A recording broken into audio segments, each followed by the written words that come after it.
Usapan po natin yung presyo at supply ng mga pangunahing bilihin. Reminder dun sa mga tinamaan ng kalamidad, Mm. kapag may declared na under state of calamity yung May lugar price ninyo, freeze po. yan, bawal magtaas ang presyo ng mga bilihin. At kaugnay niyan, ay hihingi po tayo ng detalye mula sa Partner. Department of Trade Oo, and Industry. nasa linya na po natin ang Assistant Secretary and Supervising Head ng Fair Trade Group po ng Department of Trade and Industry o DTI. Wala pong iba kundi si Assistant Secretary Agaton Uvero. Magandang umaga po, ASEC, and welcome po sa Super Radio DZBB. Good morning, sir. Good morning, magandang umaga Isa and Nympha, magandang umaga rin sa ating mga tagapakinig. Opo, ASEC, kayo po sa DTI, kamusta po ang inyo pong mga efforts? Dahil nga po, kung di ako nagkakamali, mismo si Pangulong Ferdinand Marcos Jr. nag-atas na gawin ang lahat para matulungan yung ating mga kababayan na apektuhan ng Bagyong Christine. O ang utos ng Presidente, siguraduhin ang sapat na supply at Yun. walang magsasamantala. So ano po ang latest Yun report, yung sir? direktiba ng ating Presidente, si Bongbong Marcos, na sa DTI, kay Secretary Chris Roque, yun rin ang utos ni Secretary Chris Roque na una, siguraduhin na may supply ang mga tinamaan ng mga lugar. Lalo na ang Kabikulan kasi yun talaga yung tinamaan ng gusto na ni Christine. Nung unang 2 araw, sarado yung mga malalaking tindahan at palengke. Medyo nagka-problema tayo, pero mas problema natin yung baha. Hindi rin makalabas yung mga tao. So nung Huwebes, Thursday, medyo na-monitor natin na nagbukas na rin yung mga malalaki. So hindi na problema yung supply.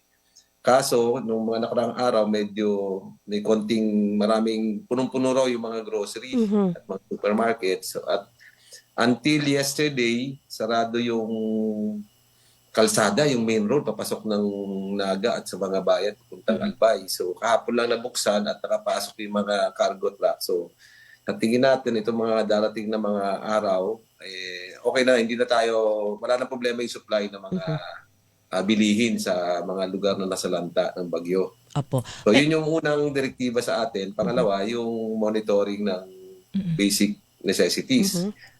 Kahit pa wala pa yung Bagyong Christine, yung Camarines Sur kasi may price freeze order na yan kasi nasa state of calamity pa siya dahil sa Bagyong Enteng. So in fact, mag-expire yung price freeze niya sa Bagyong Enteng November 2 next week pa sa Naga at November 4 naman sa Camarines Sur. So kahit wala pa yung Christine, tuloy-tuloy yung monitoring natin ng mga basic necessities. Kapag sinabi natin basic necessities na covered ng price freeze, ito yung mga dilatang sardinas, mga kondensada, evaporada, powdered milk, kape, instant noodles, tinapa, yung ating mga pandesal at bread loaves, sabon na panlabas, sabon na pampaligo, kandila. Ito yung mga covered na sa DTI kasi pag sa ibang ahensya kasama siyempre yung iba pang mga produkto tulad ng sa Department of Energy, sakop niya naman yung LPG na meron price freeze na 15 days. Tapos meron din ho ang price freeze syempre po yung karne. Pero Department of Agriculture ho ang magbabantay yung bigas, mais, tama ho ba? Pati mga Tama po, pork, yung beef. basic bigas, mais, mga root crops, mga tuyo, dried fish, agriyan, pati yung pork, beef, itlog, fresh milk, asukal, cooking oil, sa DA naman siya. Sa Department of Health naman, yung mga essential drugs na kailangan natin. Tapos sa Department of Energy, yung kerosene, LPG. Sa sa DENR naman, firewood, tsaka charcoal, uling. Uling, opo. Opo. Pero ngayon, ASEC, so far po sa inyong monitoring sa DTI, meron na ho ba kayong mga nakakalap na mga reklamo o sumbong na nag-aabuso, lalong-lalo na dyan sa price freeze po? Medyo nung unang araw, hindi rin nakaikot masyado yung mga tao natin doon sa mga nasalanta kasi pati sila natamaan. Sila din nasalanta, opo. Office namin, binaha, pinasok ng tubig, lampas tao yung halos yung tubig talaga halos ngayon lang nangyari ito sa Naga City na ganun talagang kataas. Hindi lang sa Naga, sa lahat ng karating bayan, Milaor, Bula, Pili, halos lahat ng maraming bayan na natamaan talaga, pati mga ilang bayan sa Albay. So, So far, wala naman kaming major na wala kaming nababalita. Siguro dahil din sa hindi naman nagka-problema sa supply, lalo na sa malalaking tindahan, nakapagbukas naman agad ng Huwebes. So, available agad yung mga basic necessities sa mga malalaking palengke. Malalaking tindahan at grocery. So, hindi naman siya nagkulang at ngayon nga sabi natin kahapon, nakapasok na rin yung mga cargo trucks at mga buses. At mga pick-ups, kanina umaga na-monitor natin yung mga SUVs at pick-ups nakakadaan na sa major road papasok ng Naga City papuntang Albay. So wala naman tayong, yung unang tinatakot tayo actually yung supply. Baka magkaubusan kasi medyo may iba pag bumili sa palengke, sa grocery, medyo naghahakot. Pero ngayon hindi na natin problema yon. So gusto ko lang basahin yung so wala naman masyadong report walang report ng medyo may profiteering dito sa mga basic necessities. Wala pa. Pero simula bukas, mag-iigting tayo ng pag-ikot. Pero, lalo na, siguro naka-recover na rin. Binaharing kasi yung ating mga tao sa Camarines Sur. So gusto ko lang i-announce, ano yung mga lugar na mayroong price freeze. Sige sir, opo, go ahead sir. Meron tayong 7 probinsya. 7 probinsya. Albay, Camarines Norte, Camarines Sur, Cavite, Catanduanes, Batangas at Quezon. Tapos naman yung mga bayan-bayan sa Laguna meron may state of calamity. Yung gusto kong ilinaw, state of calamity, 7 probinsya at saka 25 cities and municipalities. So ano yung mga syudad at municipalities? Sa Laguna, Biñan, Santa Cruz, Victoria, City of Santa Rosa, San Pedro. Sa Cotabato, Magpet, bayan ng Magpet. Sa Eastern Samar, 12 municipalities to. May Dolong, Borongan, San Julian, Sulat, Taf, Canavid, Dolores, Ora, San Policarpio, Arteche, Maslog at Hipapan. Calbayog City naman sa Samar, Sorsogon. Sa Sorsogon naman 3 bayan, Huban, Bulan at Lonsol. Tapos Dagupan City rin, nag-state of calamity rin ng Dagupan City. Tapos Quezon City nagkaroon rin ng state of pati Quezon City. Ang Quezon City. Basta pagka po sir, i-declare na under ng state of calamity, automatic yung price freeze na yon na 60 days. Yes. Opo. So state of calamity, maglalabas na kami ng price freeze bulletin na nakikita yung mga presyo ng basic necessities base sa mga prevailing prices nila bago nangyari yung bagyo. Sir, ano po yung sakop nitong price freeze na ito? I mean, kasi may mga convenience store po kasi, hindi ba? Tsaka yung mga sari-sari store. Yung sakop nito, yung binabawalan sila magtaas ng presyo, yung lang hubang malalaking groceries? Kasi, ito lang, mga supermarkets at supermarket. groceries. Yung mga sari-sari store, maliliit lang naman yung stock nila dyan. Ang importante, may choice yung tao, lalo na dito sa supermarkets at groceries na makabili ng tamang presyo de kalidad na basic necessities. Tsaka kasi, syempre, uunawain din natin, halimbawa, ako, yung may mga sitwasyon ng ganito, Assistant Secretary, na gusto magnegosyo, di ba?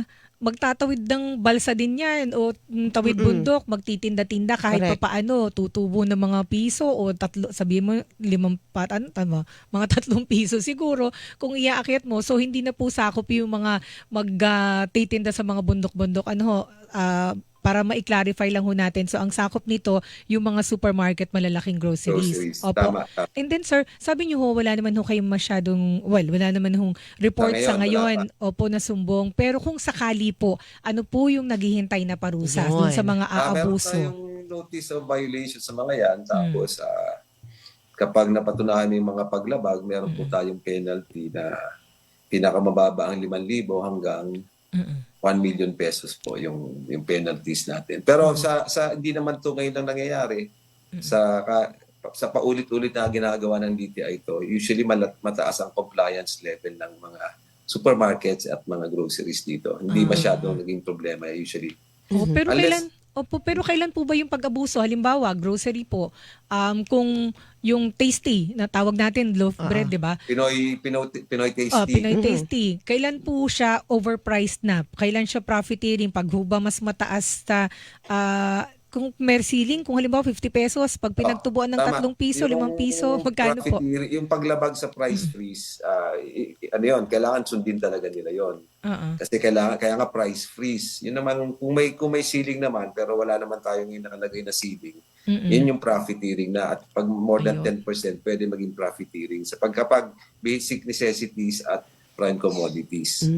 Doon tayo, Doon pala. pwede na magsumbong. So, sir, saan Oh, po? profiteering naman kapag may prima facie evidence of profiteering kapag more than 10% yung increase. Ayun, more than 10%. Profiteering yun. Pero kapag sa basic necessities, dahil may price freeze, Mm-mm. kahit maliit kahit less than 10%, may violation na yun. At saka pagka halimbawa may mga bodega na hindi binubuksan para itinda, yun Nag-hoard. pwede din isumbong, hoarding yun. Sa price act, meron tayong profiteering, Opo. tsaka holding. Kasama yun sa mga pwedeng parusahan o Opo. kaso. Before po ba, Asik, meron na kayong mga nasampulan Oo. na mga ganito Parang pong lumalabag sa natakot yung Meron price tayong freeze? mga violations dito sa price freeze. May mga pailan-ilan yan sa price. Violation ng price freeze. Apo. Doon po sa ating mga kapuso na gustong magsumbong, Yan. na nakaranas sila Hotline. personally ng mga paglabag, ano po ang hotline na pwedeng i-contact po ng ating mga kababayan, Asik? Sa atin, ang usual na unang pwedeng puntahan dun sa mga lokal na yung mga nasa probinsya, meron po tayong negosyo center sa bawat bayan na pwedeng puntahan, pwedeng hingan ng tulong, pwedeng tanungan. Pero kung available naman yung may online access kayo or may telepono kayo, ang meron tayong hotline yung 1DTI o 1384. Meron naman tayong consumer care at dti.gov.ph. Meron naman kung si Secretary Chris Roque mismo, pwede kayong dumiretso sa kanya. Meron siyang sariling email address para tumanggap ng mga reklamo sa kanya. Si report to sec at dti.gov.ph. Tapos yung aming mga social media pages, pwede rin na kayo mag-message doon at pwede rin magdumiretso sa aming website. Meron po kaming chatbot doon at pwedeng kausapin kayo ng aming chatbot sa aming website. In fairness po dyan, may sumasagot dyan. Sinubukan Na-try ko yan. na rin yan. Oo. Tsaka yung laging updated naman in fairness po yung Facebook account ng DTI. Asik, matanong na rin ho namin, dun po sa pagpapautang, hindi ho ba nagbukas yata ng loan facility ang SB Corporation, Small Business Corporation po ng DTI?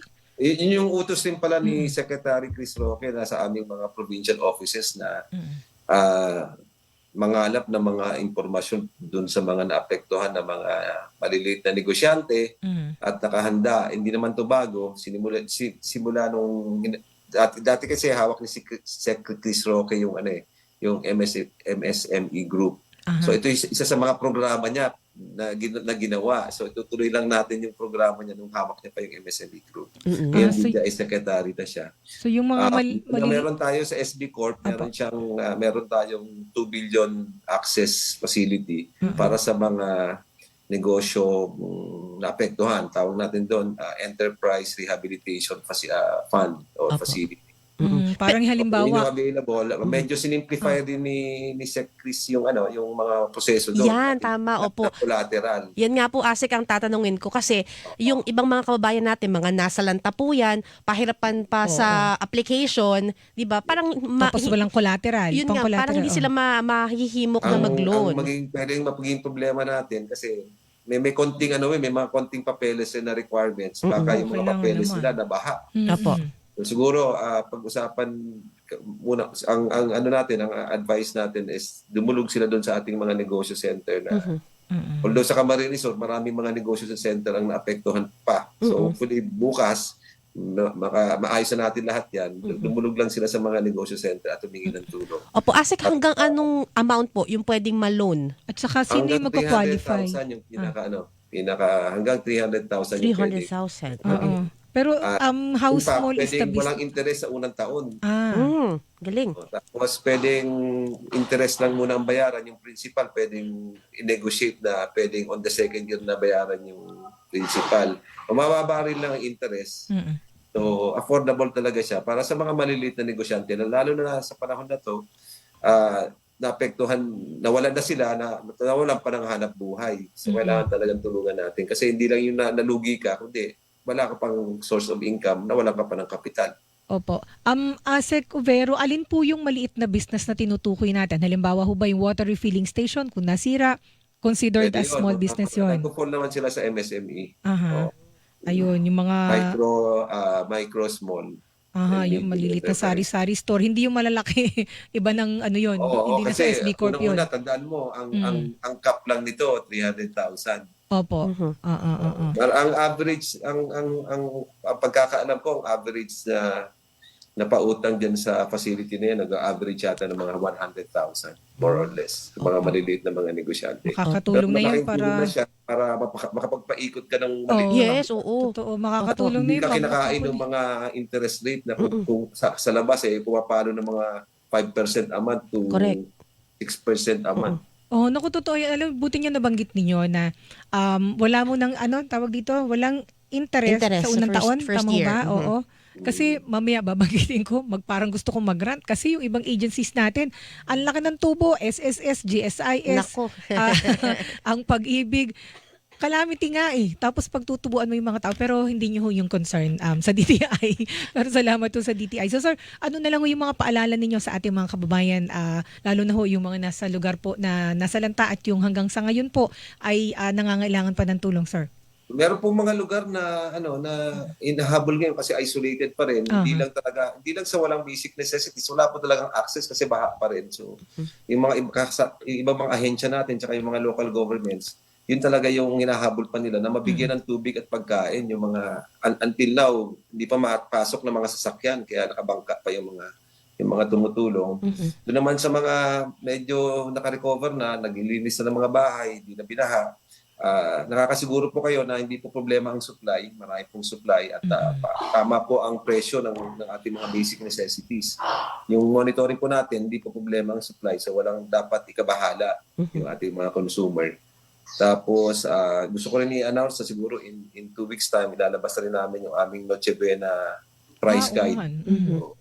Doon sa mga swerteng hindi naapektuhan ng bagyo, siguro pwede na magsimula mag-ipon-ipon at tumingin-tingin at mag-canvas kung ano yung gusto nilang bilhin para sa parating na Pasko. Ayan. And with that po, maraming pong salamat sa inyo pong panahon. Asek Overo, ingat po kayo palagi. Salamat, sir. Okay, maraming salamat sa inyo rin. Yan po si Assistant Secretary and Supervising Head ng Fair Trade Group ng Department of Trade and Industry, si Assistant Secretary Agaton Overo. Ayan. Magitin lang na. Hilingan, walang pinoprotektahan.